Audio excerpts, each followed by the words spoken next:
नमो भगवते वासुदेवाय। क्या आप जानते हैं कि वह कौन सी शक्ति है जो डूबती हुई नाव को किनारे लगा देती है और एक साधारण लकड़हारे को राजा जैसा सम्मान दिला देती है? वह शक्ति है सत्यनारायण। सत्य जिसका कभी अंत नहीं होता और नारायण जो कण कण में व्याप्त है।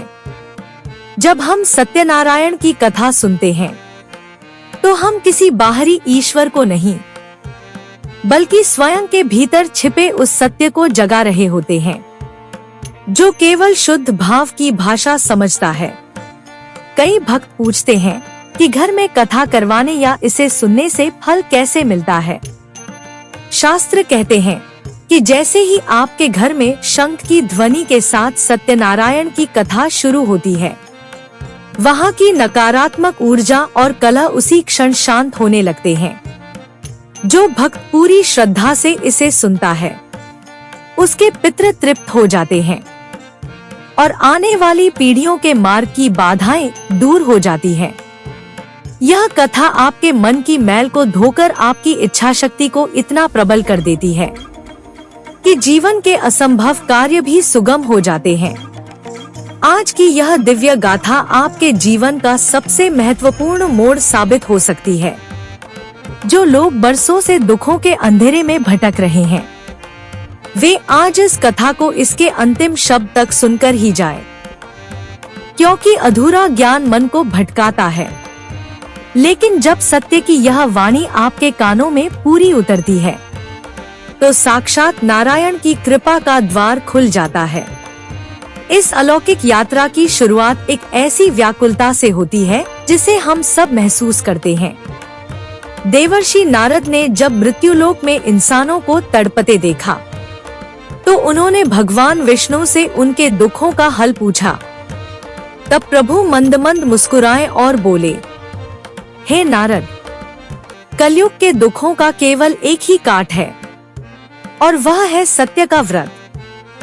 यह व्रत केवल उपवास नहीं है, यह अपनी आत्मा को परमात्मा से जोड़ने का एक पवित्र संकल्प है। इस सत्य की गहराई को सबसे पहले एक निर्धन ब्राह्मण ने महसूस किया और फिर उस लकड़हारे ने, जिसकी कहानी आज भी हमारी सोई हुई किस्मत को जगाने की ताकत रखती है। वह लकड़हारा जो दिन भर लकड़ियां काटता, प्यास से तड़पता, लेकिन फिर भी उसका पेट नहीं भरता था। उसने जब केवल इस कथा के दिव्य नाद को सुना, तो उसके भीतर एक ऐसा विश्वास जागा कि उसने अपनी गरीबी को चुनौती दे दी। उसने संकल्प लिया कि आज जो भी कमाऊंगा, पहले उस सत्य को अर्पित करूंगा जिसने मुझे जगाया है। और उस दिन प्रकृति ने भी उसका साथ दिया। उसकी सूखी लकड़ियां भी चंदन की तरह कीमती बिकी। यह प्रमाण है कि जब आपकी नियत में सत्य होता है, तो पूरी कायनात आपकी झोली भरने में जुट जाती है। लेकिन जहाँ अटूट भक्ति है, वहाँ अहंकार की परीक्षा भी है। वणिक सेठ ने मन्नत तो मांगी, पर जैसे ही धन आया, वह उस सत्य के वचन को भूल गया। हम भी अक्सर यही करते हैं, दुख में सुमिरन और सुख में विस्मरण। परिणाम यह हुआ कि उसकी रत्नों से भरी नाव बीच समुद्र में डगमगाने लगी। यह नाव हमारे जीवन का ही प्रतीक है, जो तब तक सुरक्षित नहीं होती जब तक हम अपने वचनों के प्रति सच्चे नहीं रहते। जैसे ही उसने अपनी भूल स्वीकार की और उस सत्य रूपी नारायण की शरण ली, डूबी हुई नाव फिर से किनारे लग गई। कथा का सबसे गंभीर हिस्सा राजा तुंगध्वज का है। राजा को अपनी सत्ता का इतना मद था कि उन्होंने उन गरीब ग्वालों के हाथ से प्रभु का प्रसाद लेने से इनकार कर दिया। उन्होंने उस पावन प्रसाद को मिट्टी में छोड़ दिया। याद रखिए, जब हम ईश्वर की कृपा को छोटा समझते हैं, तो ईश्वर हमारे अहंकार को मिट्टी में मिला देते हैं। राजा के 100 पुत्र और उनका पूरा साम्राज्य एक पल में राख हो गया। लेकिन सत्य की महिमा देखिए, जैसे ही उस राजा ने अपना मुकुट उतारकर उन ग्वालों के चरणों में शीश नवाया, और वही जमीन पर पड़ा प्रसाद ग्रहण किया। भगवान ने उनका उजड़ा हुआ संसार फिर से बसा दिया।